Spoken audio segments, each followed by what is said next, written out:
एक शमी का पौधा ऐसा होता है जो योनियों में, वृक्ष की योनि में अंतिम योनि पर लाकर रुक जाता है। कौन सा? शमी। इसलिए पंचदशमी पंच शनि पूजन की महत्वता होती है।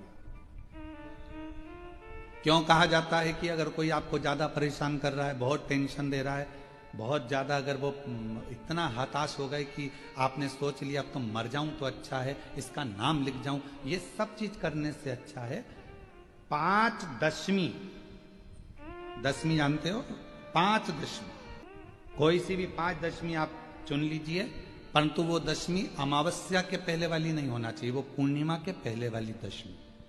पांच कोई सी भी दशमी पर शमी के वृक्ष के नीचे जाइए, घी का दीपक लगाइए, शुद्ध जल तांबे के पात्र में लेकर जाकर अर्पित करिए। पहले दीप जलाना, उसके बाद शमी के पौधे में जल डालना और पौधे उस वृक्ष के नीचे बैठकर जल चढ़ाकर वहीं पर एक चावल का दाना समर्पित कर कर बाबा से प्रार्थना करना कि बाबा मुझे बहुत कष्ट है, ये मेरा एक तकलीफ मुझे दे रहा है, बस आप मेरी तकलीफ को दूर करना। शिव की ऐसी कृपा होगी। पांच शमी पूजन, तो हमारे यहाँ शमी के पत्र की बड़ी पूजन का महत्व है। पांच दशमी पांच शमी पूजन कर ली जाती है तो जो भी आपका द्रोही होता है वो आपसे दूर हो जाता है या आपसे स्नेह कर कर आपके करीब आ जाता है।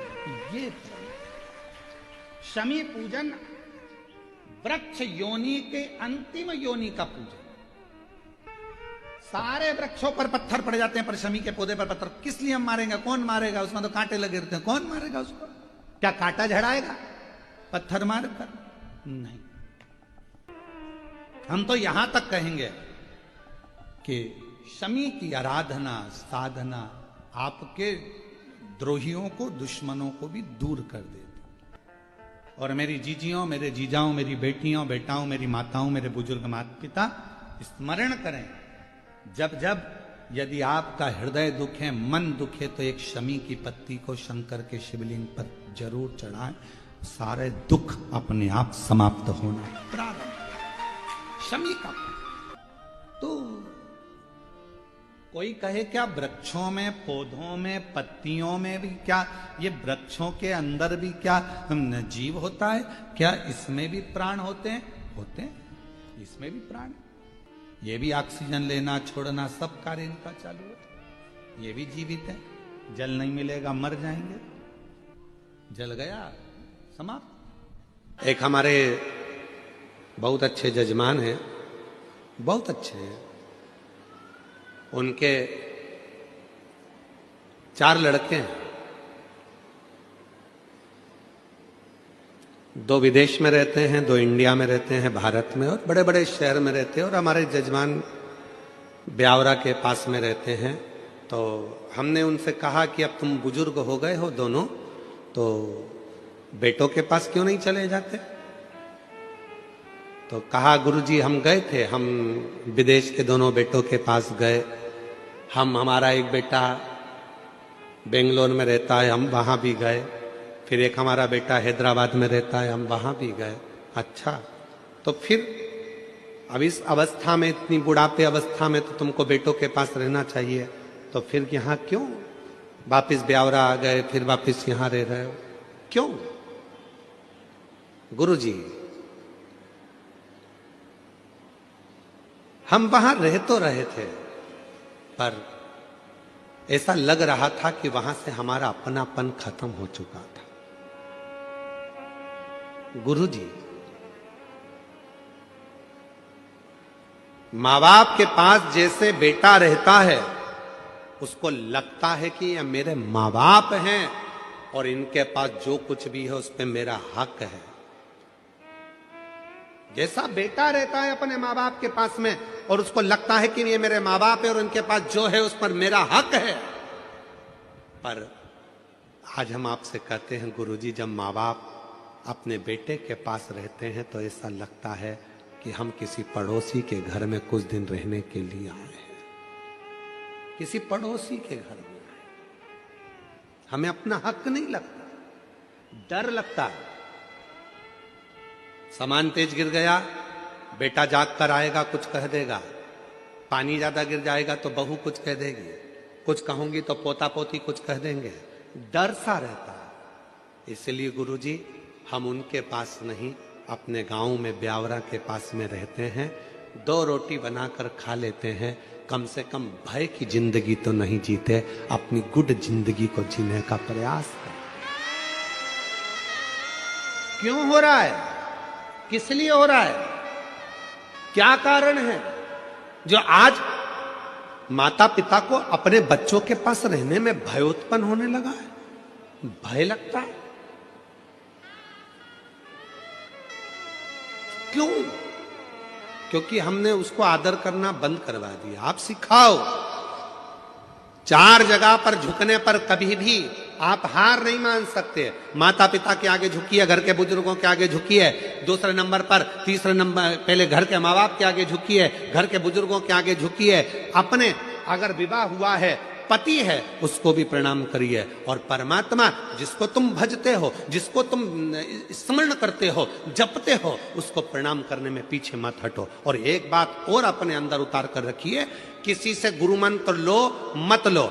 आज के जमाने में 50 बार सोचना पड़ता है कि गुरु किसको बनाया जाए, इसको बनाए गुरु, उसको बनाए गुरु, उसको बनाए गुरु। आज के जमाने में किसी पर भरोसा भी नहीं टिक पाता, ना जाने कौन ऐसा मिलेगा जो हमारी जिंदगी नाश कर कर चले जाएगा। तो गुरु भी सोचना पड़ता है, अच्छा कब मिलेगा, कैसा मिलेगा, क्योंकि आज के जमाने में गुरु फिरे बाजार में, हमसे दीक्षा ले, हमसे गुरु मंत्र लो, हमसे दीक्षा लो, गुरु फिरे बाजार में, हमसे दीक्षा ले, तुम नरक पड़ो चाहे स्वर्ग जाओ, पर लिफाफा हम ही को दो। आज के गुरु तो ऐसे हो गए जो केवल धन की चाह करते हैं। पर याद रखना, अगर कोई गुरु नहीं मिल रहा, किसी को आप गुरु नहीं बना पा रहे हो, तो एक काम करना, अपने शंकर को 1 लोटा जल चढ़ाकर श्री शिवाय नमस्तुभ्यम बोलकर मंत्र का जप करना प्रारंभ कर दो।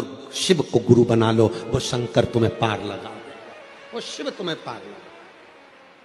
शिव को गुरु बनाओ, प्रणाम करो, माता पिता को प्रणाम करो, घर के बुजुर्गों को प्रणाम करो, पति को प्रणाम करो, परमात्मा को प्रणाम करना चाहिए। एक प्रसंग आता है, बड़ा सुंदर सा एक प्रसंग है। एक पिता के 2 पुत्र थे। देखिए शिव करुणा सागर कैसा है, शिव दया सागर कैसा है। एक पिता के 2 पुत्र थे, दोनों पुत्र बड़े हो गए, और बड़े होकर एक पुत्र ने कहा, पिताजी मुझे तुम्हारे साथ में नहीं रहना, अब आप मुझे मेरा हिस्सा दे दीजिए और मैं ये गांव छोड़कर शहर में जाना चाहता हूं। शिव पुराण का ये प्रसंग बड़ा सुंदर प्रसंग है। पिताजी ने समझाया बेटे को कि तू मान जा, पर मानता नहीं, और बेटा नहीं माना। आखिरी में जायदाद का हिस्सा करा गया। पिताजी ने 3 हिस्से प्रॉपर्टी के कर दिए, धन के कर दिए, जमीन के कर दिए। एक बड़े बेटे को दे दिया, छोटे बेटे को दे दिया, एक हिस्सा खुद का रख लिया। समय बीता, बेटा अपना हिस्सा लेकर चला गया, शहर में गया, और जाते ही उसके 3 मित्र बन गए। पहला मित्र बना उसका ताली मित्र, दूसरा मित्र बना उसका थाली मित्र, और तीसरा मित्र बना उसका प्याली मित्र। कि जब हम बहुत उन्नति की सीढ़ी पर चढ़ते हैं, बहुत वैभव की ओर बढ़ते हैं, तरक्की करते हैं, तो 3 मित्र हमारे जरूर सामने आते हैं। पहला होता है ताली मित्र, जो आपकी प्रशंसा कर कर आपको कहीं ना कहीं नुकसान देने का प्रयास करेगा, वो होता है ताली मित्र। दूसरे नंबर पर होता है थाली मित्र, जो आपको होटल तक लेकर जाएगा, अपने पैसे से तुमको खिलाएगा, अपना पैसे से तुमको लत लगाएगा भोजन की, होटल की, और होटल के भोजन की लत लगाकर फिर तुम्हारे पैसे से वो खुद खाए, उसको कहते हैं थाली मित्र। और तीसरे नंबर पर है प्याली मित्र। आपको पीना याद नहीं है, पर वो अपने पैसे से तुम्हें मय खाने में ले जाकर, कहीं ना कहीं गलत दुकान पर ले जाकर आपको पीने की आदत डलवाएगा। इसलिए शिव पुराण की कथा कहती है 3 मित्रों से बचने का प्रयास करना। पहला ताली मित्र, दूसरे नंबर पर बोलते जाओ जम के थाली मित्र, और तीसरे नंबर पर प्याली। ये तीन मित्र बर्बादी की ओर लेकर जाते। जब पिता ने हिस्सा दे दिया और हिस्सा प्राप्त होने के बाद